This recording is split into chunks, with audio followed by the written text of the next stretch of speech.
Primeira e Segunda Samuel. O título que eu dou para esses dois livros é Os Primeiros Reis de Israel. E a razão por que eu estou colocando-os juntos é porque na Bíblia hebraica eles são um livro só, tá bom? Os versículos chaves desses dois livros, de 1 Samuel, está lá em 1 Samuel 15, versículo 22, que diz o seguinte: Porém Samuel disse, tem porventura o Senhor tanto prazer em holocaustos e sacrifícios, quanto em que se obedeça à sua palavra? Eis que o obedecer é melhor do que sacrificar, e o atender melhor do que a gordura de carneiros. E isso Samuel disse para Saul. A verdade é que os filisteus estavam cercando Israel e Saul vai e procura a Samuel. E nesse momento Samuel ainda estava de bem com Saul, Deus estava de bem com Saul. E Samuel dá uma ordem muito expressa para ele, fala: Saul, daqui a 7 dias eu vou até o arraial. Vocês me esperem lá. Mas olha, Saul, é muito importante que você faça exatamente como eu estou te falando. E, portanto, quando o povo começa a se inquietar, porque eles estavam com medo que os filisteus invadissem, eles queriam, entendeu, fugir de lá. Eles queriam sair de lá, voltar para o arraial onde eles estavam. E Saul fez de tudo para que eles ficassem, permanecessem. O povo acabou debandando, entendeu? Muita gente foi embora, acabaram sobrando só 600 homens, e os filisteus eram mais de 30 mil. Então imagine, o povo estava realmente muito aflito e começaram a pressionar Saul, e Samuel chegou no 7º dia. Só que quando ele chegou no 7º dia, Saul já tinha feito o sacrifício. Porque ele falou: olha, não debandem mais, esperem, eu vou fazer. E aí ele fez o holocausto. E naquele tempo, gente, só os sacerdotes podiam fazer, ou no caso, o profeta Samuel também podia fazer sacrifícios ao Senhor. Então, quando Samuel chega, o que acontece? Ele vê a coluna de fumaça e vê o sacrifício, e ele vai para Saul e fala: Saul, o que você fez, Saul? O Senhor teria confirmado com você e com a sua descendência o teu reinado. Agora, por causa disso, você não vai mais ser rei. E Saul, então, começou a dar desculpa, mas o povo estava com medo, o povo estava fugindo, o povo estava me pressionando. Por causa disso eu fiz, Samuel. Eu sacrifiquei para Deus. E aí que ele vem e responde. Porém, Samuel disse: tem porventura o Senhor tanto prazer em holocaustos e sacrifícios, quanto em que se obedeça a sua palavra? Eis que o obedecer é melhor do que o sacrificar, e o atender melhor do que a gordura de carneiro. Esse foi um dos 3 pecados capitais de Saul. O primeiro foi esse. O segundo foi não matar o rei filisteu quando Deus mandou matar. E o terceiro foi consultar a pitonisa. Mas ali, no primeiro pecado grave, ele já perdeu o seu reino. Em 2 Samuel, capítulo 5, versículo 12, nós temos o versículo principal do 2º livro, né? Reconheceu Davi que o Senhor o confirmara rei sobre Israel e que exaltara o seu reino por amor do seu povo. Eu confesso para vocês, gente, que eu não consigo entender muito o critério de Deus, né? Tudo bem que Saul, ele errava muito para com Deus, diretamente para Deus, né? E por causa do povo, ele dava mais valor com a opinião do povo, que o povo o amasse, que o povo, sabe, o reconhecesse, do que Deus. Já Davi, ele fez coisas horrendas, mas para com Deus ele tinha o coração quebrantado. Então, apesar de todos os erros de Davi, a Bíblia diz que ele era um homem segundo o coração de Deus. Então, eu confesso que de vez em quando eu ainda fico: Deus, mas explica direito isso aí para mim, porque não... como é que um homem como Davi, que foi capaz de fazer coisas tão terríveis, foi um homem segundo o seu coração, né? Segundo o seu coração significa um homem que Deus amava o que o coração de Davi tinha, né? Então, de qualquer forma, esses são os 2 versículos que contrastam o que Deus pensava de Saul e o que Deus pensava de Davi. Então vamos agora a divisão clássica que eu tenho feito em todas as aulas. Em primeiro lugar, o tema principal. Na Bíblia hebraica, 1º e 2º Samuel são só um livro, tá?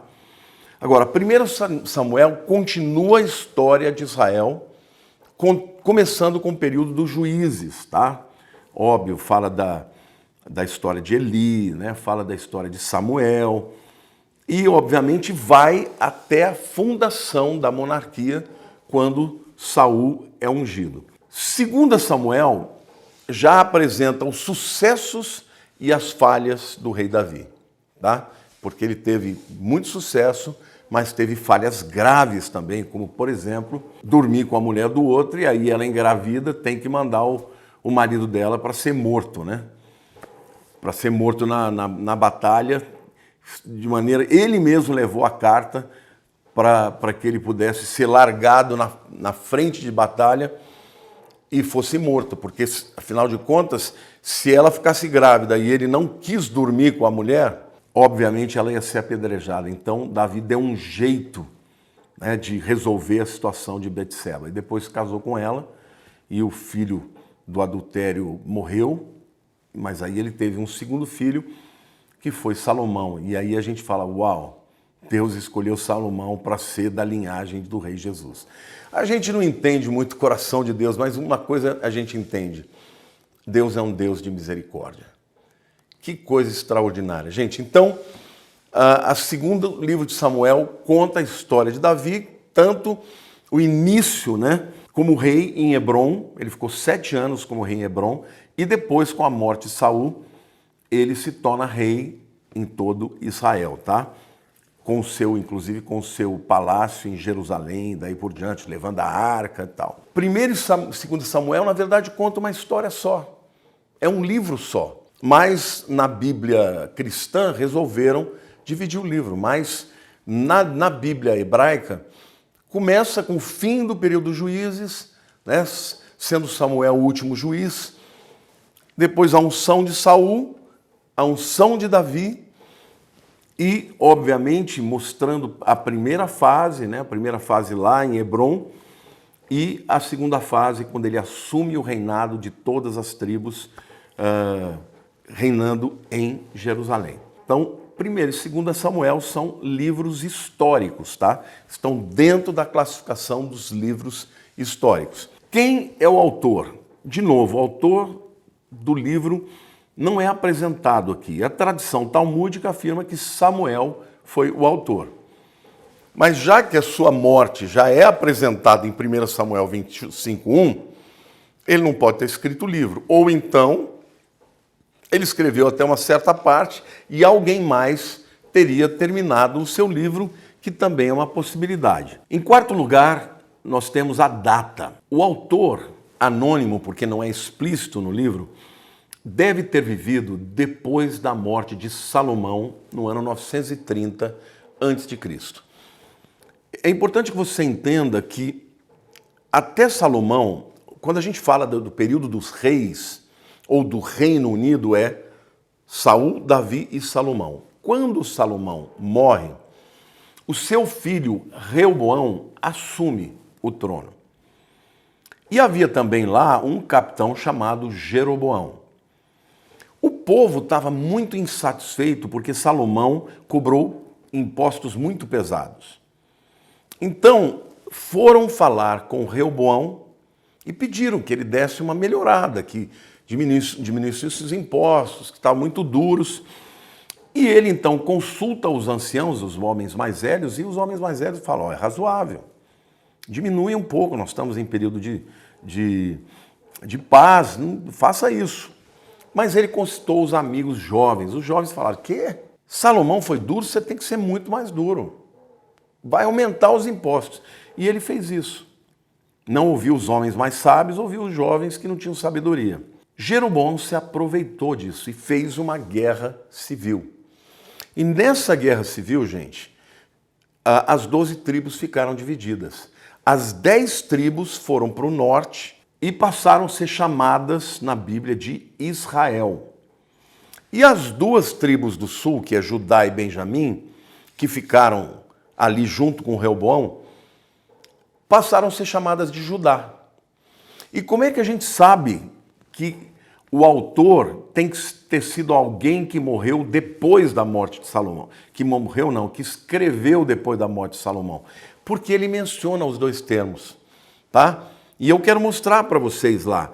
1 Samuel 11, 8 diz assim: colocou-os em Bezeque, dos filhos de Israel, havia 300 mil, dos homens de Judá, 30 mil. Então, assim, era como se o autor estivesse falando de uma coisa que aconteceu lá atrás, antes das tribos serem divididas, mas ele já menciona os nomes que a gente vai entender depois da divisão, que é o reino do sul, chamado de Judá, e o do norte, chamado de Israel. Ou seja, o camarada, ele está falando de uma situação passada, porém ele está chamando as tribos pelo nome. Ele está chamando, colocou-os em Bezeque dos filhos de Israel, tribo do norte. Havia 300 mil, e dos homens de Judá, tribo do sul, 30 mil. Então, ele necessariamente tem que ter visto a guerra civil e a separação das duas facções, vamos dizer assim, as tribos do norte de Israel e as tribos do sul, Judá. Em 2 Samuel 5,5 diz assim também: em Hebrom reinou sobre Judá 7 anos e 6 meses. Está falando de Davi. Em Jerusalém reinou 33 anos sobre todo Israel e Judá. Vejam, de novo aqui, se ele estivesse falando no tempo de Davi, se fosse Samuel falando até mesmo antes disso tudo acontecer, ele não ia falar que Davi reinou primeiro em Hebrom e depois em Jerusalém. Ele não viu Davi ser coroado rei. Então, necessariamente, este homem tem que ser posterior a Samuel e tem que ser, além de posterior a Samuel, tem que ser posterior à morte de Salomão. Porque foi só com a morte de Salomão no ano 930 a.C. que estes reinos se separaram e passaram a ser chamados de Israel para o reino do norte e Judá para o reino do sul. Bom, em quinto lugar, gente, nós temos o esboço de cada um dos livros. Vamos lá. Em primeiro lugar, Samuel julga a Israel, ou seja, ele era o juiz de Israel ainda. Começa lá no capítulo 1 de 1 Samuel, versículo 1, vai até o capítulo 8, versículo 22. Em segundo lugar, Saul como primeiro rei em Israel, ou seja, ele é um ungido rei de Israel, de capítulo 9, versículo 1 até 15, 35. Em terceiro lugar, nós vemos Saul e Davi interagindo, no capítulo 16, versículo 1 até 31, versículo 13. Vocês se lembram, né, que Davi primeiro, ele chega, primeiro ele vai ser o arpista, né, de Saul. Depois ele chega lá para trazer mantimento, comida, pão, queijo para os seus irmãos e encontra lá no Vale de Elá o Golias afrontando o povo de Israel 40 dias e 40 noites. Ali ele fica indignado, ele diz que ele vai fazer a guerra, vai lá e mata Golias, né? E se torna um campeão de Israel. Ele nunca mais voltou a ser pastor de ovelhas. Ele se tornou um escudeiro do rei, Saul. E, obviamente, era muito jovenzinho, porque se ele fosse com a idade de mais de 20 anos, ele já tinha que estar no exército. Então, com certeza, quando Davi chegou no Vale de Elá e acabou matando Golias, ele não tinha 20 anos. Os historiadores dizem que ele tinha 17, 18 anos no máximo. Não tinha nenhum treinamento de guerra, não sabia usar espada, ele foi com a funda. E foi em nome do Senhor dos Exércitos. Mas depois, ele passa a fazer parte do exército e se torna um grande campeão. E aí começa a história do ciúme de Saul para com Davi, Davi sempre honrando a Saul, sempre honrando a unção que estava sobre Saul.